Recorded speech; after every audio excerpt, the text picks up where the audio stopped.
Welcome back to my channel Raikumari Das daily ব্লগে। আমি রিনা শুরু করছি আজকে একটা নতুন ব্লগ। তো বন্ধুরা, আজকের দিনটা স্পেশাল, বিশেষ করে আমাদের বাংলাদেশের মানুষের, মুসলিমদের কাছে, সবার কাছেই। তো আজকে ঈদের দিন, ঈদ মোবারক সবাইকে, সবাই ভালো থাকো। তো ঈদ মানে আনন্দ খুশি, এটা হিন্দু মুসলিম নয়, সবাই করতে পারে, সবাই আমরা মানুষ, সবাইকে নিয়ে ভালো থাকতে হয়। তো দেখো, সকালে বসে পড়েছি আলু নিয়ে, আর আলুর পাঁপড় দিব বলে। আর আলু নিয়ে এসেছি দিদির বাড়ি থেকে। আর এই যে আলুর চোচাগুলো দেখতে পাচ্ছ, এগুলো আমার আদরিনীকে দিব বলে সুন্দর করে রেখে দিচ্ছি, কারণ আদরিনীকে তো আবার খারাপ কিছু দেওয়া যাবে না। তারপরে চলে আসলাম আমার ছাদে, আর ছাদে চলে আসলাম মুরগির কাছে, কারণ সকালে খাবার দেওয়া হয়নি। আর মুরগিগুলো দেখো আমাকে দেখতে পেয়েই কক কক করছে, একবার ওই সাইডে যাচ্ছে, একবার সামনের দিকে আসছে। আসলে ওরা বুঝতে পারে যে কে খেতে দেয়, কে দেখতে আসে, ওরা কিন্তু বুঝতে পারে। তো ওদের সাথে অনেকক্ষণ সময় কাটালাম, আর কাটাচ্ছি, ভালো লাগছে। জল দিলাম, খাবার দিলাম, দেওয়ার পরে দেখো যে আলুগুলো কাটা ছিল সেই আলুগুলো কিন্তু সিদ্ধ করেছি, লবণ দিয়ে সিদ্ধ করেছি। তারপরে আমার এই যে কাপড়টা টিনের উপর টান করে নেড়ে দিলাম। তারপরে বাবা আর ছেলে মিলে দুজনে একটা একটা করে আলুর পাঁপড়গুলো দিচ্ছে। আর আলুর পাঁপড় কিন্তু একটার সাথে একটা লাগানো থাকলে সে পাঁপড় খেতে ভালো লাগে না, আর কালো হয়ে যায়। তার জন্য দেখো একটা একটা করে দুজনে মিলে দিচ্ছে। আর আমি নিচে চলে যাব, রায় আমাকে ডাকছে। তো রায় আমাকে কী জন্য ডাকছে জানি না, তবে নিচে এসে দেখছি একটা, এই যে ক্যাপসিকাম, এটা গোপাল লাগিয়েছিল একটা গাছ, সেই গাছে দুইটা মরিচ ধরেছিল, একটা সবুজ অবস্থাতেই পেরে আমরা সালাতের সাথে খেয়েছি। আর এটা পাকানো, এটাও আমরা সালাতের সাথে খাবো, তবে মঙ্গলবারের দিন। এগুলো শেষ করে রান্নাঘরে চলে আসলাম। রান্নাঘরে এসে দেখো চায়ের জলটা চাপিয়ে দিয়েছি। চায়ের জলটা যত ফুটবে তত কিন্তু চায়ের টেস্ট হবে। তো এদিকে চায়ের জলটা ফুটুক, আর আমি কিছু জিনিস তোমাদের সাথে শেয়ার করি। সেগুলো হলো, আজকে ঈদের দিন যেহেতু সেমাই রুটি তো হবেই, তো আমরা পরোটা করব আর সেমাই করব।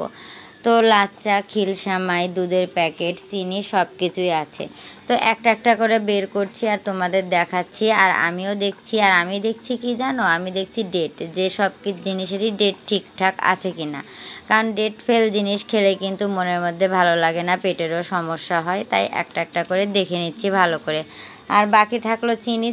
চিনির তো কোনো ডেট থাকে না, চিনি সব সময় যেভাবে, হ্যাঁ প্যাকেট করলে আবার ডেট দেওয়া থাকে। তো দেখো এই পাশে গাবলাত করে পরোটার ময়দা মাখানো আছে, যে একটু আধা ঘন্টা থাক, নরম হবে। আর এইদিকে দেখো আমার চাটাও হয়ে গেল। আর চাটা করেছি এক দুধ চা আর লাল চা। দুধ চাটা কর্তার আর লাল চাটা আমার। তো দুধ চাটা হাতে নিয়ে কর্তাকে বারে বারে ডাকছি, আর কর্তা এসেই দেখো চাটা নিয়ে টেবিলের উপর রেখে দিল। আর এই মানুষটা কোনো কথাতে না বলে না, যখন যেভাবে ডাকবো সেভাবে চলে আসে। তো আমাকে দিয়ে দিল ময়দার ঠোসটা, আর আমি দেখো এদিকে পরোটাটা বানাচ্ছি। যেহেতু পরোটা খেতেই হবে, আগেই সেমাই করে রেখে দিলাম, আর পরোটাটা বেলে নিচ্ছি। কারণ একা হাতে করব, পরোটাটা যদি সবগুলা এক হাতে বেলে না নিই, ভাজতে কষ্ট হবে। তার জন্য একে একে আমি বেলে নিচ্ছি, তারপরে ভাজবো। তো আমি বিশেষ করে পরোটাটা 3 কোণাচা করে ভাজি, যেহেতু আমি এটাই ভালো পারি, জন্য এইভাবেই কিন্তু আমি বেলে নিচ্ছি। আর বেলাটা সুন্দর করে বেললে ভাজাটাও ভালো হবে, আর ভাজা ভালো হলে খেতেও ভালো লাগবে। তো আজকে পরোটার সাথে শুধু সেমাই করব, অন্য কিছু করছি না। তো পরোটা ভাজছি, আর এদিকে দেখো ভাজা প্রায় শেষের দিকে। তবে গোপালের জন্য যে 2টা পরোটা ভাজবো, সেই 2টা পরোটা একটু তেল বেশি দিয়ে ভাজবো, কারণ গোপাল তেল কম হলে পরোটা খেতে চায় না, একদম দোকানের মতো হতে হবে, তাহলে গোপাল খেতে ভালোবাসে। তার জন্য দেখো আমি একটু বেশি করেই তেল দিলাম গোপালের পরোটাতে, আর আমাদেরগুলো একটু হালকা তেল দিয়ে ভাজা হয়েছে। তো পরোটা ভাজার পরে আমরা কিন্তু সবাই খেতে বসে যাব। আর খেতে বসার সময় আমাদের ভিডিও করার কেউ ছিল না, তখন রায়কে বললাম, মা তুমি একটু আমাদের ভিডিও করে দাও। তো তো রায়মণি দেখো কত সুন্দর করে আমাদের ভিডিও করে দিয়েছে। তো খেতে বসেছি আমার শাশুড়ি, গোপাল আর আমি। আর বাবাকে আগেই খেতে দিয়েছি, রায়ের বাবাও খেয়ে নিয়েছে, কর্তাও খেয়ে নিয়েছে। আবার দেখো কত সুন্দর করে ভিডিও করছে, থাল দেখাচ্ছে, বাটির মধ্যে সামাইছে সেটাও দেখাচ্ছে, আবার ওর ঠাম্মাটাও দেখাচ্ছে। তো বন্ধুরা, আজকে আমি দুপুরে রান্নাবান্না তোমাদের সাথে কিছুই শেয়ার করিনি, কারণ সেরকম পরিস্থিতিও ছিল না। তার জন্য আমি দুপুরে ভাত বাড়াটা তোমাদের সাথে শেয়ার করছি। আর আজকে আমাদের রান্না হয়েছে বুটের ডাল, সজনে ডাঁটার চচ্চড়ি, ছোট আলুর দম, ভেন্ডি ভাজা। তো অনেক কিছু রান্না হয়েছে। আর থালে থালে আমি ভাতও বেড়ে নিলাম।